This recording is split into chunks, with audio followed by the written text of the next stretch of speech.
For the next 2 years, Gresley's streamlined A4s dominated speed records until arch rivals, the London, Midland and Scottish, rolled this out in time for the 1937 coronation.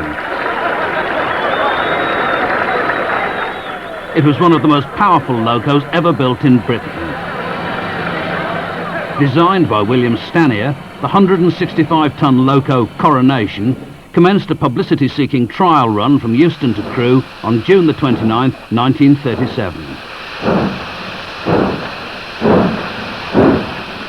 100 journalists and railway officials took part in a test run from Euston to Crewe and back that provided such an orgy of speed as has never before been indulged in over LMS metals. From 85 miles an hour, the speed rose quickly to 100, faster yet and faster, eating up the miles. 102, 105, 108, and she's still accelerating. The rhythm of the exhaust grows stronger, faster, 112.5 miles an hour for 2 miles, smoothly surging over the metals. A supreme effort, and Coronation has done it. 114 miles an hour, the highest speed yet attained in the Empire. This, then, was the contribution of the London, Midland and Scottish Railway to this great coronation year. A contribution that gives daily service to the nation, a tangible, living contribution, exemplifying the spirit of the age. They reach 114 miles an hour, but of course it's not the high speed so much, it's braking from high speed that is the problem. And they had serious difficulty in stopping in Crewe station and went through reverse curves at 50 miles an hour that were intended by the engineer to be passed through at 25. And nearly, it's a wonder they didn't derail the train. Speed records mesmerised the 1930s public and inevitably had led to reckless running.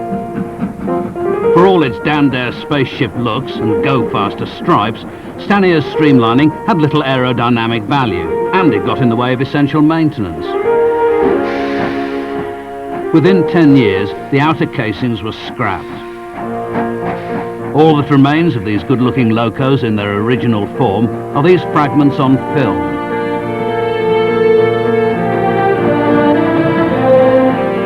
Even their record didn't last long.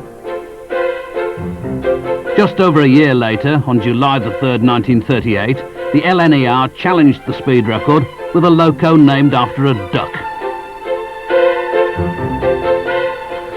With my lovely blue streamlined engine Mallard, I accelerated up the bank to Stoke Summit and past Stoke Box at 85.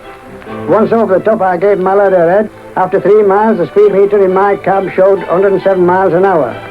Then 108, 109, 110. Getting near Silver Jubilee's record of 113, wonder if I can get past that. And before I knew it, the needle was at 116, and we got the record.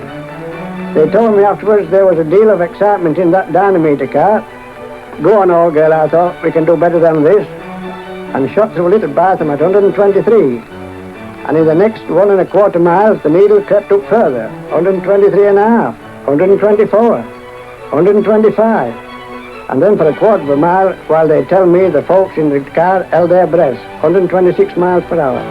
126? My mate, Tommy Bray, you've done it, you blighter. The blighters on Mallard's footplate had done it. Flashing through the English countryside, they set a world record for steam forever and turned Mallard and themselves into national heroes. Yes, I've driven many important trains, but never with the thrill I got on the 3rd of July 1938, when for Mallard and me, the world really did go by. It went by like a flash. War ended the thrilling years of the speed records, and afterwards the A4s became the property of the newly nationalised railway system. Through the austerity years of the 1950s, steam was still cheaper than diesels.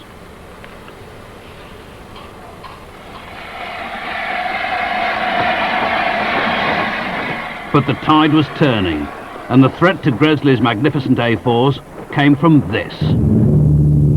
The engines in these 1936 Junkers are diesels. 30 years later, English Electric adapted the Luftwaffe engine for rail traction. In the black and white world of 1955, the sky blue diesel Deltic was the shock of the new.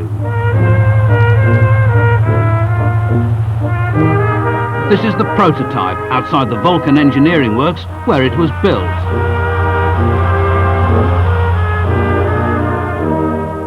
At 3,300 horsepower, there was nothing else that remotely, as a production type, came anywhere near it.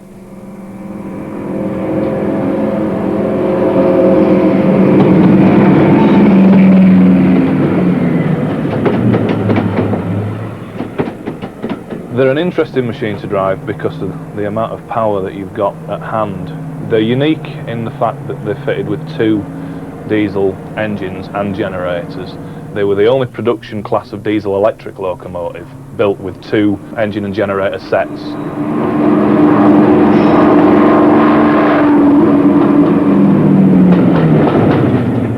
The good thing about the driving position in a Deltic is the all-round good visibility, which you didn't really have on steam.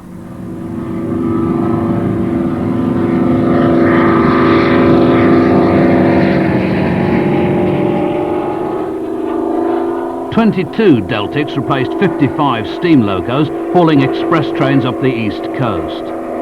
The Deltics brought an end to an era that had lasted 150 years.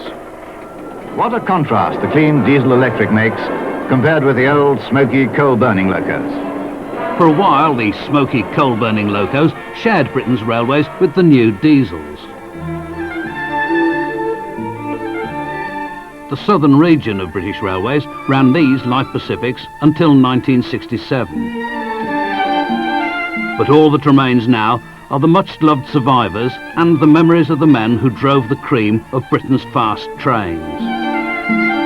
The expense of the machinery that was put into the hands of these quite simple, unlettered men was extraordinary.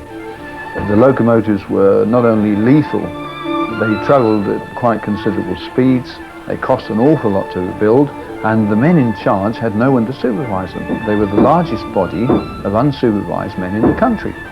Some 70,000 drivers and firemen at one time.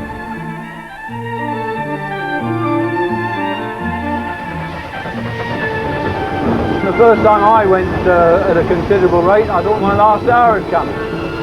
But then I thought to myself it was a bloody fine way to die, and resigned myself to death.